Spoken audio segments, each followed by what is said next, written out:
Jo estic fent el llit, després baixem cap a baix al menjador, a prendre un pas de suc i anirem cap a un centre especial de treball.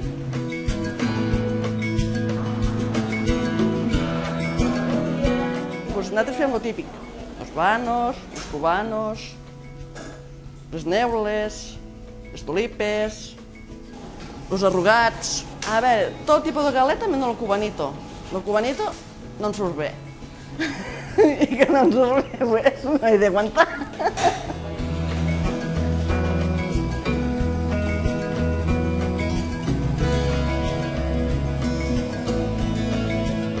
Aquí a Catalunya s'ha fet una aposta molt forta perquè tothom pugui accedir, pràcticament tothom, a un lloc de treball. Per tant, persones amb especials dificultats que en altres llocs només estan rebent pensions o estan rebent...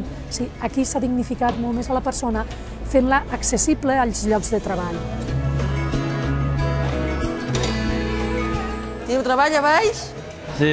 Què dibuixeu a baix? Que jo no ho sé. Dibuixem com a cases, cotxes, tables, d'un castell. Un castell, també? I samarretes? També. També? I què feu més, a part d'això? Nadal.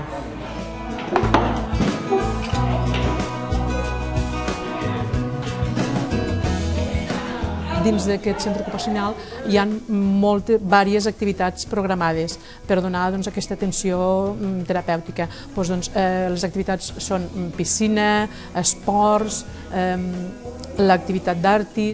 És fruit d'una petita crisi, és que tots aquests centres hem anat perdent molta feina de manipulats, perquè tots els manipulats han marxat cap a la Xina, cap a l'est, i vam veure que just tenien com molta expressivitat artística, dibuixant, pintant, combinant colors, i dèiem, a més, anem a veure com es pot potenciar, i aquí va començar aquesta vessant.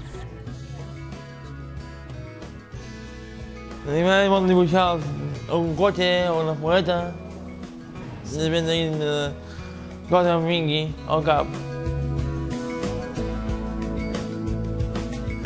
Laboral és una de les activitats que amb ells els realitza més o els agrada més, perquè és el que s'assembla més, ja ho diu la mateixa paraula, laboral. Ells venen aquí al taller a treballar.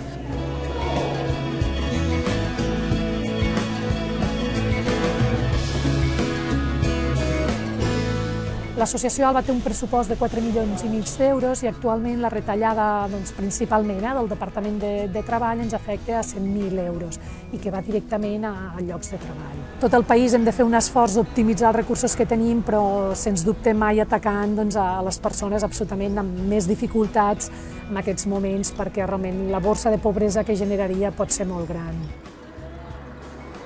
A veure, intento ser optimista, però penso, a veure, perquè, claro, on vas a treballar? És que és això, on vas a treballar? I clar, a veure, jo soc una persona amb discapacitat, com tots aquí.